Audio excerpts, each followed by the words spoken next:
reka twongere tubifurize umugoroba mwiza, umugoroba umugisha, kuri twumva amasaha ya nimugoroba, umugoroba umugisha, kuri twumva amasaha yo ku gicamunsi, umugoroba umugisha, kuri twumva amasaha ya mu gitondo. Biraza guterwa n'ukuntu ingenga yawe ihagaze. Abantu benshi bari bamaze iminsi bambaza Karemba Aimable. Karemba Aimable umeze neza? Yes, meze neza, ndakomeye, ndashima Imana kandi nongeye gusuza abakunzi bacu rwose mbabwira yuko tubazaniye ikitwa makuru adasanzwe. Yes, nukuvuga ni byinshi cyane nyine tugiye kuba dukomozo tuva imuzi n'umuzingo. Aha hantu bari bamaze iminsi basanzwe bahamenyereye ndi njyenyine, ariko kuri no mushitsi ndagira ngo mbabwire yuko rwose nyamuneka namaze kuba mbazana umwe mu nkingi za mwamba, ariko banzi babwire bari kubarize hehe uyu munsi. Moses, ibintu by'ahantu duhagaze cyangwa se ahantu turi aka kanya ntago nshaka ko tuhatangaza kuko Moses byatangiye ari ngiye uza hano muri bino bice nkakuzanira amakuru nkakubwira ni navuye za Cibitoki, navuye za Kibira, navuye mu bice bitandukanye, Korine Mujejuru, Korine Munanira n'ahandi hatandukanye.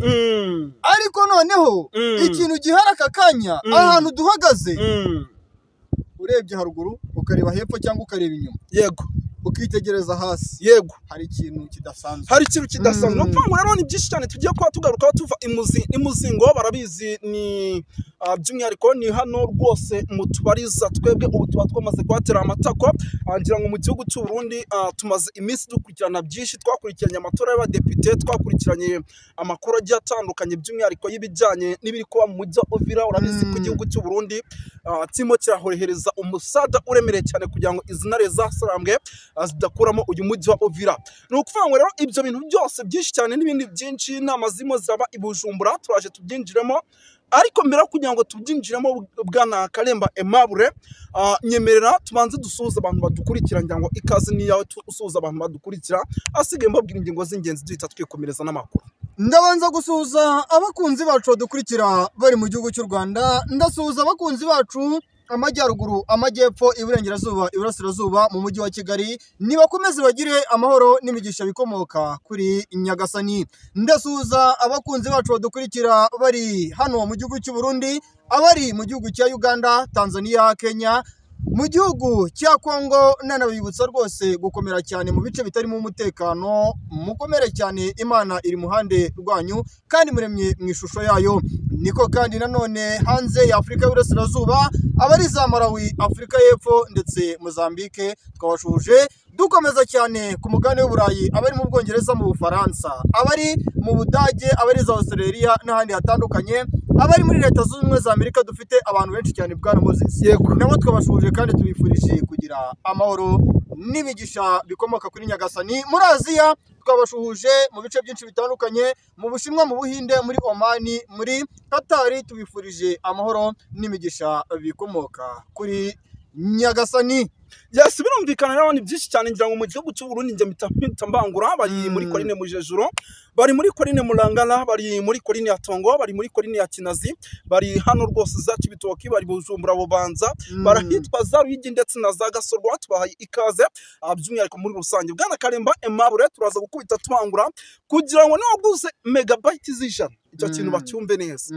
Aya makuru aze kuyumva mu buryo bwihuse kandi yose birangirane ayasoje. No kuvuga ngo rero twirukanse cyane, turaza kugaruka gato ku kijyanye n'abanyapolitike bagiye batandukanye mu gihugu cy'u Burundi, bakomeje gukora buri kimwe cyose gishoboka kugira ngo uwitwa General Neva byibura amatora ajye gushyiga ateganyijwe mu mwaka w'ibihumbi 2027 atakibarizwa kuri ino ntebe. Ngira ngo tumaze iminsi twumva abarimo Agathon Rwasena, turaje tunabigaruke mu buryo burambuye. Yenda ibyo ngibyo turaza gusimbukira mu ishyamba ry'Ikibira, turebere hamwe iby'amakuru akomeje kugenda haturuka, turebe ikitwa inkuba gikomeje gukubita. Ariko Moses ntago muca mu ijambo, ariko inkuba zongeye gushwanyaguza. Amaye nka data se no muri no minsi zimo zirakubita, numvaga ari mu gihe cy'izuba. Nta munsi n'umwe inkuba zidakubita. Niyo imvura itaguye cyangwa se imirabyo itaje, inkuba zirashwanyaguza. Yes, no kuvuga ngo turaje tubyinjiremo, turaje turebe Cibitoki amakuru ariko aturuka Bujumbura. Hari amakuru menshi arimo aturuka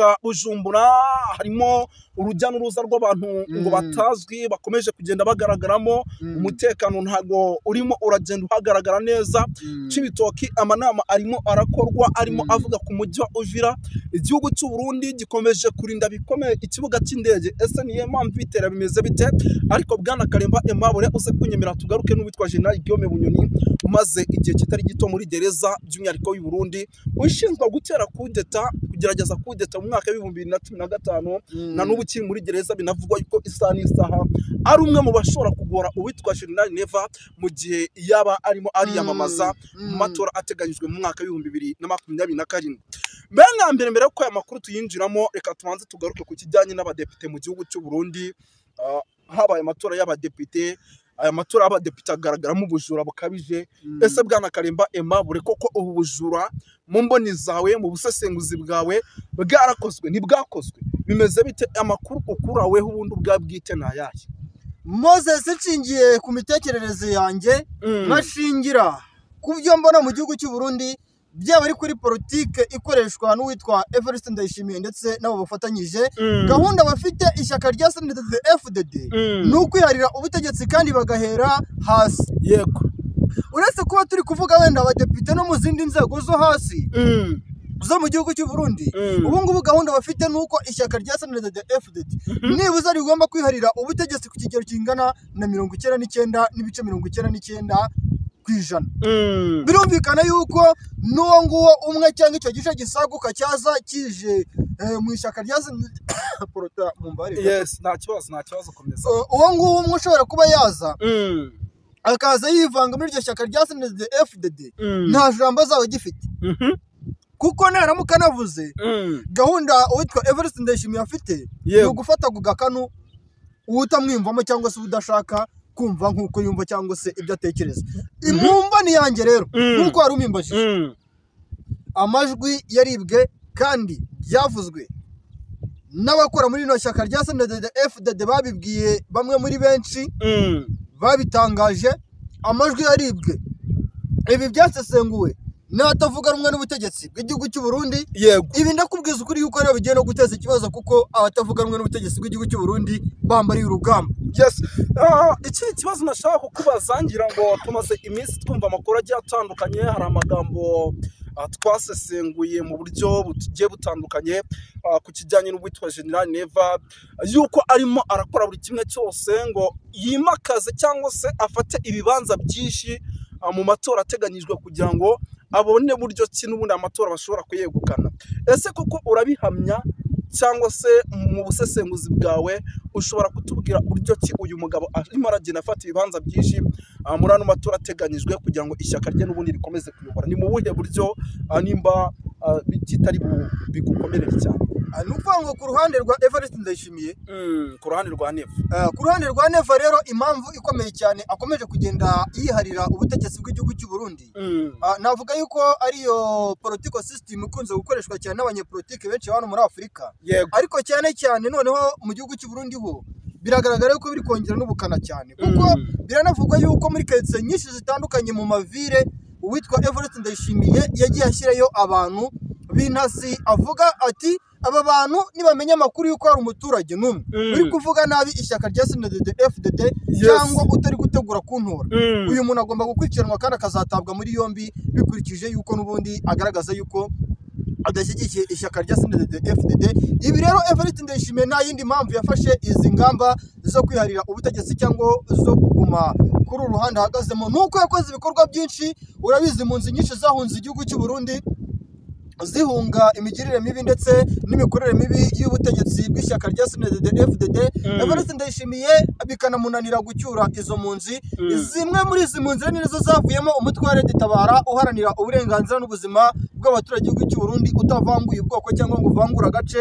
Ibi rero Evariste Ndayishimiye aravuga ati haramutse hagize gutya hagatorwa undi mu perezida hano mu gihugu cy'u Burundi, cyangwa se nkaba nagira imyanya mike hano mu gihugu cy'u Burundi, birashoboka yuko kumirika ku butegetsi byakunda, cyangwa se n'uwaza yaza yihishe mu mutaka wa Red Tabara hanyuma yewe izina ryanjye rigatesibangana ku ikarita. Yes, birumvikana ngira ngo icyo kintu ugisubije neza, ahubwo tugaruke gato ku kibazo maze iminsi mbazwa n'abantu benshi. hari abantu bavuga bati FDLR nyinshi zabaga ku butaka bwa Repubulika ya Demokarasi ya Kongo, zimwe zakorera imyitozo ikomeye cyane mu gihugu cy'u Burundi. Abandi bakavuga bati birashoboka kuba ahubwo bazitiranya n'imbonerakure. Ese mu mboni zahe koko FDLR mu gihugu cy'u Burundi zirahari cyangwa ntago zihari? Moses rero hari operasiyo yitwa Minova Bukavu. Iyo operasiyo ya Minova Bukavu intare zise ngo ni simple operation. FDLR yari iherereye mu misozi ya za Minova. Ni FDLR bavudukanye barayimanukana bayerekeza hara mu misozi ya za Karehe. Bayirenza za Karehe barayimanura za Kabare muri Bukavu. FDLR barayimanura ubwo Minova urabizi ko limited twari ya Masisi. FDLR barayimanura bayerekeza hariya za Mumasho muri Sud Kivu, barayimanura Kamanyora. FDLR barayivudukana bayigeza za Sanje na za Remera muri Uvira. FDLR yambuka ikiyaga cya Tanganyika.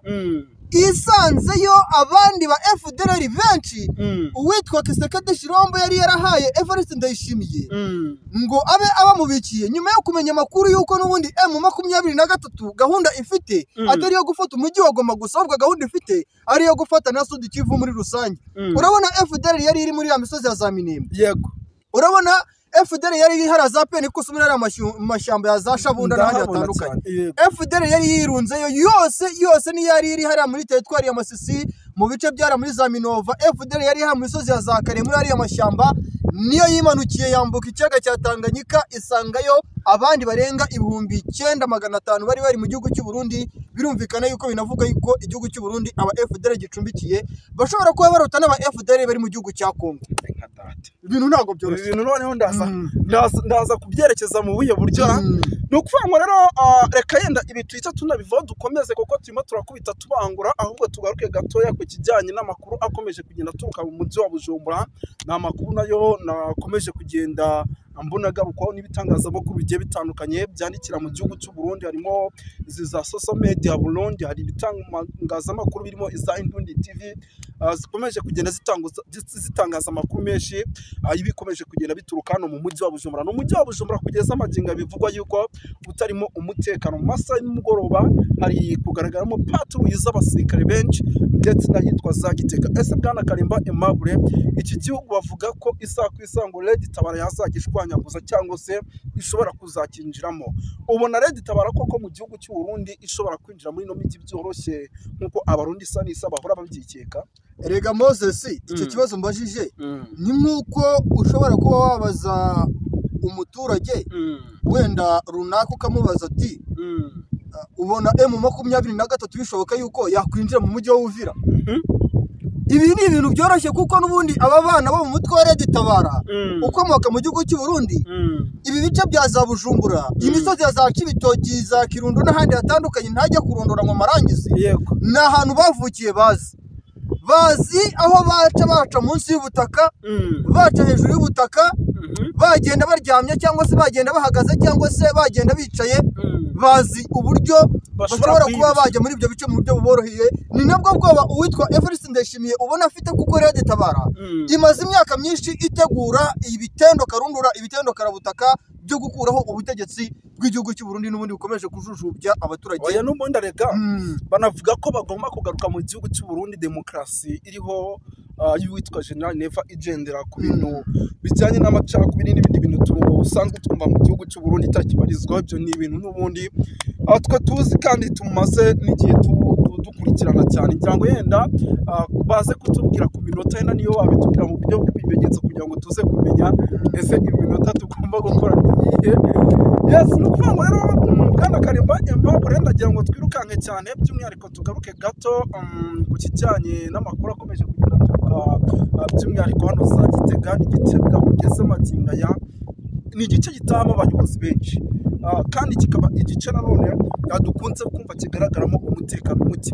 Ese koko aba bayobozi bata muri ibi bice abenshi banavuga yuko babigiramo uruhare, bakavuga ko bagambana, hari na bimwe mu bantu bashobora kugambana igihugu cy'u Burundi, kuko mu minsi yashize twabonye uwitwa Gervas Ndako buca bamwirukana mu bintu bidasobanutse, intebe yarera umugambwe mukuru wa CNDD-FDD, intebe yarariho yicazwa abandi, twabonye abitwa ba Ernesto bitwa mu minsi yashize. Ese koko iyi CNDD-FDD bivuga ikorera Igitega, nawe ni kubibona irimo ubugambanyi indani muri yo?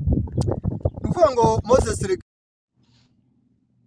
tuzanywe kandi kuri uru rubuga no gushikiriza umwihwezo w'ibintu biriko birabera muri Congo, cyane cyane umunezero dufise kubona ibiganiro byagize intambuko iboneka hagati y'u Rwanda na Congo, kuko byari byaragoranye, byari byarananiranye, kuko Congo yo yabona yuko gushora intambara ku Rwanda no gutembagaza ubutegetsi Kigali ari byo yabona ko ari wo muti w'intambara ziriko zirabera muri Congo. Ariko burya buri gihe nuko abanyafrika badatahura canke ibindi bihugu byose, intambara ntabwo yigera iba umuti w'ibibazo.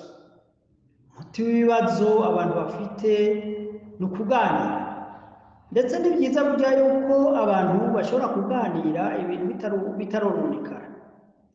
Ariko iyo abantu bamaze kuja kuganira ariko inganda zaratikiye, ibintu byarononekaye, ibyo bikomere ntibishobora gukizwa n'ibyo biganiro, canke ngo abahitanywe n'iyo ntambara bashobore kuba bogaruka.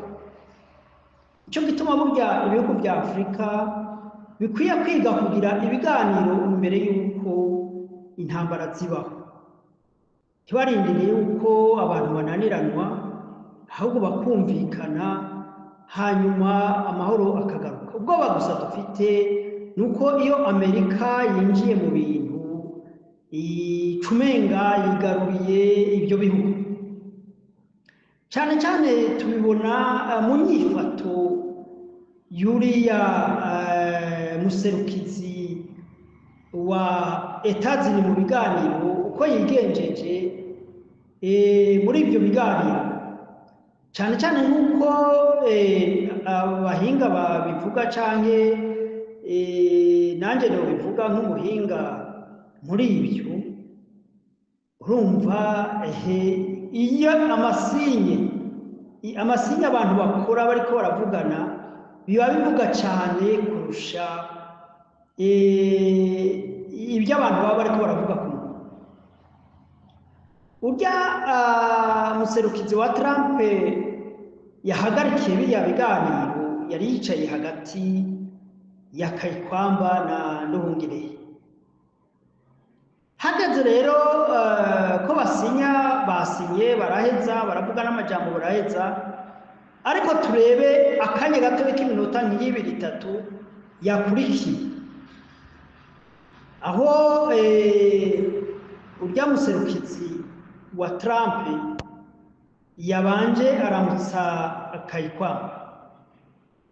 Kumuramutsa rero, iyo kenshi umuntu iyo akuri iburyo ukamuramutsa, noneho ikiganza cawe kikaba hejuru y'iciwe, harya kamera ziba zireba, ni ukuvuga ngo abakwereka yuko ari hejuru yawe. Agiye kuramutsa Nduhungirehe ntibyari byoroshye, kuko Nduhungirehe ikiganza cyo n'iki cyateza kuja hejuru ya muserukizi wa Trump, byerekana ko u Rwanda ariko rwari rugiye hejuru. Ariko yaciye azamura agashi ku kundi kuboko, arakubita nk'uwikinira ku kuboko kwa Nduhungirehe hejuru, kugira yerekane yuko Amerika ari iri hejuru. Hanyuma Nduhungirehe agiye kuramutsa Kayikwamba, kubera yari ibumoso, birumvikana yuko ikiganza cya Nduhungirehe cyateza kuja hejuru cya Kayikwamba. Urebye uko abantu bariko barareba, byerekana ko u Rwanda ariko rwadomina hejuru ya Congo. Ni detaye ntoya abantu badashobora gutahura, ariko bifite icyo bisobanura. Burya iyo umuntu akugiye ibumoso hanyuma akagutegekesha ukuryo kwiwe byerekana yuko aba agufiseho imbaraga hejuru. Nico gituma rero urumva byaciye rero bisa n'ibigaragaza akantu uko abari mu biganiro basumbasumba. Amerika rero muri ibyo yerekanye ko ariyo nkuru. Ikindi cya kabiri sinzi bamaze guhaguruka hariho sinye yagize yo kubafata mu mugongo nko kubabwira ati bantu banja kubikorwa rero jya kubikorwa. Amerika igaragaza nkaho u Rwanda na Kongo ari abakozi ari nk'abana bayo irungi ko yakubafata ku mugongo akabasuguma ibarungitse kugira ngo bakore ibikorwa. Rero ibyo byose niho ngaruka nkavuga ngo byari kuba byiza iyo u Rwanda na Kongo baganira batarinze gushyiramo abo ba imperialiste bari abanyamerika, kuko ari amasinye yose yakozwe harya n'amasinye yerekana agasuzuguro n'agakengengwe, ariko kandi akerekana n'ubuhangange bwa Amerika. Hanyuma icyo twavuga cyane cyane si ibyo by'amasinye yabonetsemo, n'ubundi tuba tuzi uko ibihugu bigenda birutana mu bijyanye n'ubuhangange haba mu bya ekonomi cyangwa mu by'imbaraga za gisirikare. Ikintu twakuramo cyangwa cyo dutera ubwoba gato ni uko ishobora kuba inzira ya Amerika yo kongera kwigarurira ibihugu byo muri East Africa cyangwa kwigarurira Afrika. Ya ntambara Ubushinwa, Uburusiya n'ibindi bihangange by'Uburayi na Amerika bagwana kugira bigarurira Afrika, byerekana yuko yoba ari intambara yuko Amerika yoba itsinze iyo ntambara, igatsinda Uburusiya, igatsinda n'Ubushinwa, igatsinda n'indi ya bloke ya Eastern bahura bahangana ku ruhande mpuzamakungu. Birerekana yuko ibihugu bibiri u Rwanda na Uganda tutabeshanye ariwe byagize uruhara runiniya mu kuba bohereza intumbero nziza y'ibiganiro bishobora kuba muri Kongo kandi bishobora kugarukana amahoro. Nari nababwiye ko u Rwanda na Uganda bifite ubushobozi bwo gutegekera Kongo kugira ngo yemere ibiganiro by'amahoro kandi reke politike mbi zo kubika imigwi igwanya ibihugu bituranye. Kuba turabona yaba imigwi igwanya Burundi, imigwi igwanya u Rwanda, imigwi igwanya Uganda yubatse ibirindiro byabo mu gihugu cya Kongo. Ariko mu gihe Kongo, u Rwanda na Uganda bifatikanije, narababwiye ko byatwara amasaha 28 kugira babe bacicikesheje intambara zose n'ubugizi bwa nabi n'imigwi yose ikorera mu burasirazuba bwa Kongo. Kongo rero kuba yagaruye akenge ikabona yuko kwiyegereza Uganda, kwiyegereza u Rwanda aribyo bishobora kuyifasha kuja ku murongo w'iterambere. Niyumvira yuko ari inzira nziza iyo ibi bihugu uko ari bitatu byari kubikora imbere inganda zitaratikira, byari guhesha icubahiro ibi bihugu. Ariko noneho biraboneka yuko Amerika igiye kwitirira igisubizo cy'ibibazo byo muri East Africa. Ariko turebye neza u Rwanda na Uganda biza ku murongo wa mbere w'ibihugu byatanze intererano ikomeye, kuko basanzwe bafite imbaraga za gisirikare, igisirikare gikomeye, igisirikare cyubatse neza, ibisirikare byakoze mu kwirukana ba mercenaires, ibisirikare byakoze mu gusubiza SADC inyuma na niriya yindi migwi yose, kuko bariya bose bari bafite ingengabitekerezo z'amacakubiri, ingengabitekerezo zo kurandura ubwoko runaka, ingengabitekerezo zo gutembagaza ubutegetsi bw'i Kigali. Ibiganiro ni byiza kandi bavuga ngo uhagarikiwe n'ingwe aravuga. Burya Trump ni umuntu afite imbaraga, ni umuntu kandi agira ijambo kandi akarishira no mu ngiro. Cyo gituma rero ko narababwiye ati mu ntambara zose ziba inyungu ntawe ukunda Afrika, ntawe ukunda u Rwanda, ntawe ukunda Congo, ntawe ukunda East Africa. Abantu bose barondera inyungu, ariko kandi mu gihe inyungu mu gihe zofatirwa ko zikazana amahoro byoba ari byiza, kuko yoba ariyo na nzira nziza yo kuzana iterambere mu bihugu.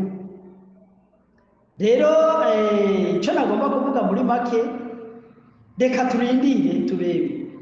Jewe nari naravuze yuko mu gihe Congo, u Rwanda, Uganda bataricara hamwe ngo baganire, ikiya kibazo kigoye ko bishobora kugikemuka.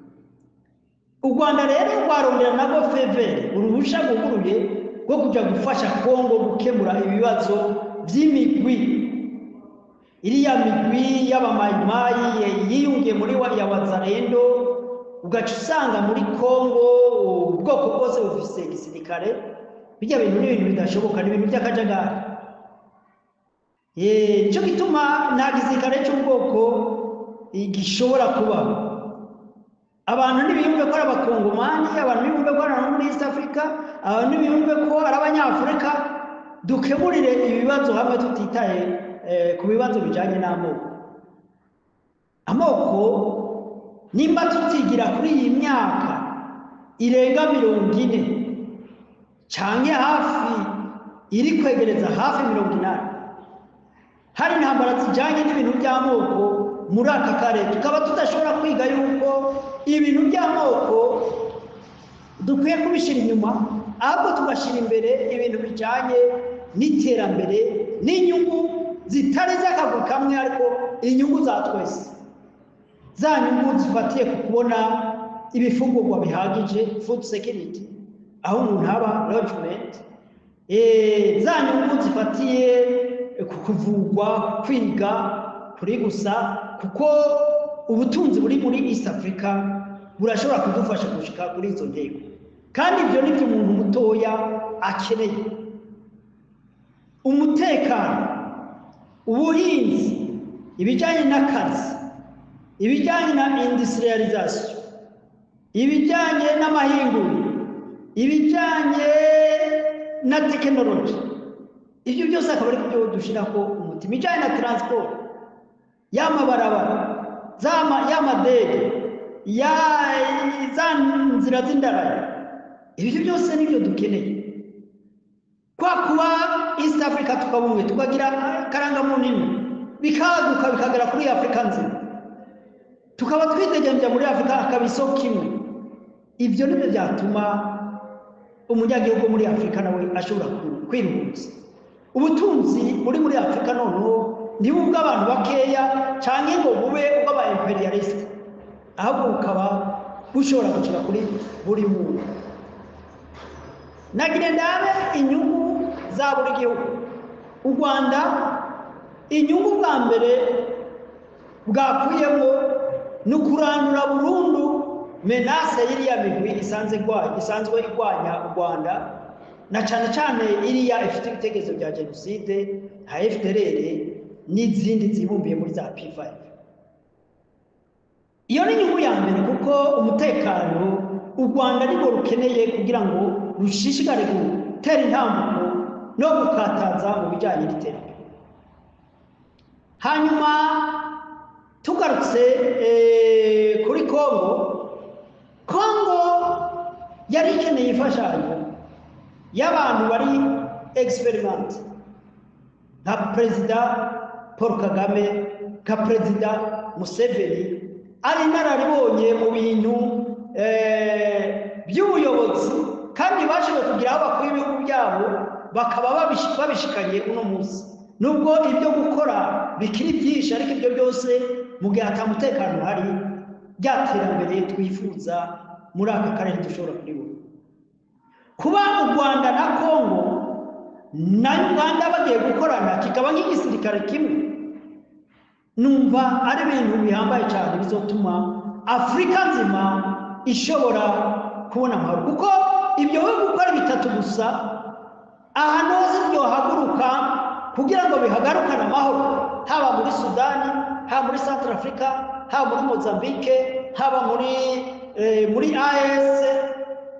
Ibyo bihugu bihagurutse igihugu cyose byojamo bikavuga biti amahoro agomba kubaho, ibyo bihugu bishobora gukora icyo gikorwa, nubwo ari amashyirahamwe ya ONU canke ibi bindi bihugu byarabize kwisukira muri Afurika nk'Ubufaransa canke izi baze z'ibi bihugu byagomba kuza muri Afurika bibesha gushyiraho umutekano. Ibihugu uko ari bitatu bya Afurika niyumvira yuko ari ishema, ari iteka kuri Afurika ko twogira ibisirikare bishobora gutunganya ibijyanye n'umutekano muri Afurika kugira ngo tuje ku kivi kijyanye n'ibikorwa by'iterambere.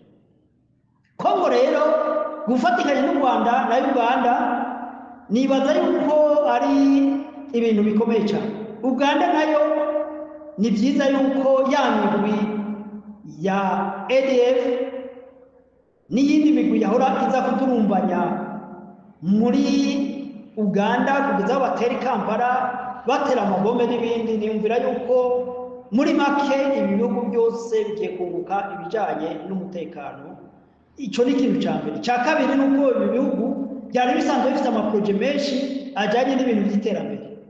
Ubwo rero bagiye gukorera hamwe bakabandanya iyi esprit yo gukorera hamwe, niyumvira yuko bya bitekerezo bya Afurika byoshobora kujya imbere, kuko nanone aba ba perezida uko ari babiri, yaba perezida Paul Kagame yaba perezida Museveni, ni abantu bafite ibitekerezo bya panafricanisme, kandi mu gihe abo bakambwe bahaguruka bakajya muri Union African, murazi ko hari hasanzwe poroje nyinshi zo kugira ko Afurika yaba imwe. Nimvira ko ibyo bikorwa bishobora kwihuta n'ahantu hatoba hari umutekano, kuko ibyo by'ahantu hatari umutekano nibyo byatumye tudashobora gushika kuri ibyo bikorwa n'ibyo bitekerezo byose byiza. Nimvira rero yuko ibihugu bya mbere byose icyo twungutse ni umutekano ugiye gusazagara. Ikindi cya kabiri ni rya terambere, b'abaturage bagiye kubona umwanya wo kubaza abaturage b'ibyo bihugu bagiye kubona umwanya wo kubaza abaperezida icyo twakwita accountability. The guverinoma ziyoboye ibyo bihugu icyo twakwita accountability, kuko ibyo bishobora kubibaza abaperezida cyangwa amaguverinoma mu gihe hakiri ibibazo by'umutekano muke. Igihugu cy'u Burundi nagomba kukigaruka kuko uko cigenjeje muri iyi ntambara muri Kongo, nashobora kuvuga ko cigenjeje nabi kuko coco nicyo cyahimiriza cyane kigatanga n'ingengabitekerezo y'ukuntu intambara zokomezwa, za ngengabitekerezo uvuga ngo abantu ngo birukane abanirotike. Ibyo bitekerezo byakomejwe na leta ya Ndayishimiye, cyo gituma bahise bagenda ku ruhande biyomora ku ruhande rwa East Africa, aribyo byazambije n'ibikorwa bya East Africa, noneho bakaza gufatikanya na ya migwi ya Wazalendo na ya migwi ya FDLR bakanabyemanga. Perezida Murazi mu ijambo, Perezida Ndayishimiye mu ijambo yashikirije abakongomane, yabwiye ko akunze Wazalendo gusumba igisirikare cya Kongo FARDC. Avuga yuko agiye kwegeranya miliyoni 2 za Wazalendo kugira ngo bashobore gutera u Rwanda. Murazi yuko yahaye indaro iyo migwi ya FDLR n'iyindi migwi yose igwanya u Rwanda. U Burundi rero nimvira ko bugiye kuhahombera. Mbega aba FDLR u Burundi buzobashirayo? ba wazalendo Burundi buzobashira. Mbega ko Uganda yamaze gutangaza yuko igiye guhasha imigwi ya wazalendo n'imigwi ya FDLR, ibyo twakwita les forces négatives zikorera muri East Congo.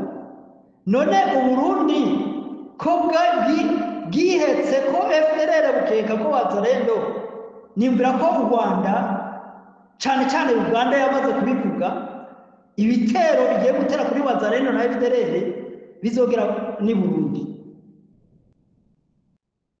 Ntibinezereje, ariko ni ingaruka ya kwa kwitwara nabi k'ubutegetsi bw'u Burundi bwamunzwe n'ibitekerezo vy'amacakubiri ya genocide kugeza aho babigira politike. Ni nayo politike bagendeshereza ko igihugu cy'u Burundi, politike y'amacakubiri, politike y'ibyamoko. Nico gituma rero mvuga nti Uburundi bugiye kwahombera bikomeye, kuko nta nyungu n'imwe mbona Uburundi buzobona, kuko na Kongo igiye kwitandukanya n'Uburundi. Nimba Uburundi bwaraye ikaze FDLR, bugaye ikaze iriya migwi yose irwanya u Rwanda, ikaba iri mu Burundi yenda n'abandi bamwe bari mu bisirikare cy'u Burundi cyangwa mu nzego zijejwe umutekano z'u Burundi. Birashoboka ko n'igicenda ca wazalendo cinjiye mu Burundi. Mwarabonye bariya abantu bakagara nabo nyene binjiye i Burundi, kandi bariya bakagara nabo n'abanyamurenge ariko bashigikiye bari kuri bloke y'aba bantu bafite ingengabitekerezo z'ihonyabwoko. Cyo gituma nababwiye burya bya politike n'agatangaza. Ibigwanirwa si ineza y'abaturage, ibigwanirwa ni nyungu. None nk'akagara inyungu karondera kifuza mu gushora intambara kuri twigwaneho bene wabo, iyo nyungu bayibona gute? Bya bindi byo guhemuka.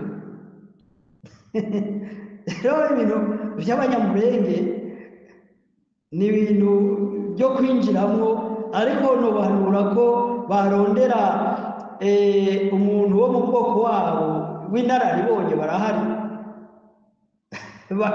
bakabicarika bagakwegaho ku kagara n'abari abandi bari muri twigwaneho cyangwa n'abandi banyamurenge bari muri M23 bakicara. Kwanza nani mpamvu yuko hoba ibisirikare bibiri ivuga ngo M23 cyangwa twigwaneho, kuko n'igisirikare cy'ubwoko nacyo sindabyumva. Nta gisirikare cy'ubwoko gikwiye kuba. Igisirikare cy'ubwoko ntabwo ari politiki, kuko nta gihugu cy'abanyamurenge, ubwoko bw'abanyamurenge nta gace kabo bazobona muri Kongo. Iyo yaba ari politike yo kwibesha itogiraje. Nta n'igisirikare cyabo bonyene bashobora kubona, kuvuga ngo hari igisirikare cy'iminembwe ko bari kakajagari, kuko n'ayandi moko yahaguruka agakora igisirikare, amoko yose, abakekasayi, abakatange, abanutse, abafurero, bamayimayi, bagakora imigwi nayo, none ikaba imigwi y'ibisirikare igihumbi. Iyo management y'ibyo bisirikare sinabona uko ishobora kujya, ariko bose niyumvira yuko bifuza kuja mu biganiro, kuko twigwaneho iri muri AFC na coalition M23 ni bloke bari hamwe bafise umbrella ya AFC. Nimbira yuko ibyo biganiro bishobora kuba noneho bose bakazogira igisirikare kimwe ca Kongo, bakagihereza General Makenga akagihereza discipline. Abantu bazonzwe n'amoko bakaza bakubita fimbo. Nigeze kubona umuvyeyi umwe avuga ngo fimbo irakenewe mu bakongomani kugira ngo bave mu bitekerezo byabo, fimbo irakenewe mu Burundi kugira ngo bave mu bitekerezo byabo. N'abandi bamwe mu banyarwanda usanga burya naho byereze extremist bari do tubo. Cyo gituma abantu bose bakwiye kubona ku bitekerezo by'ibyamoko. Ibi bintu byabaye muri myaka yose muri aka karere, mu Burundi, mu Rwanda, East Congo, ibi bintu bikwiye kubera reso abantu bakabona yuko politike y'iby'amoko atakimaze, turabarundi, turabanyarwanda, turabaganda, turabakongomane, twese ndetse n'ibyo by'imbibe tubivemo, tuvuge ngo turabanyafrika, duharanire politike nziza yo gutunganya Afrika muri rusange. Muri make rero uyu mwihwezo nagomba kuvuga nibagiye M23 ifite ibiganiro byayo bidoha, nigende iganire na leta, hanyuma rero bamaze kuganira niyumvira yuko bokoroheranira, ntibategane, imbabazi zikaba, ntibazane ibintu byo kuboha ngo ni ibintu kuko bose bafise ibyaha ku mpande zose, baba bloc ya FARDC, bloc ya M23 mu ntambara ntiyabura ibyaha, yaba intambara. Cyo gituma intambara ni ikintu cyo kwirinda, kuko intambara ntibura mu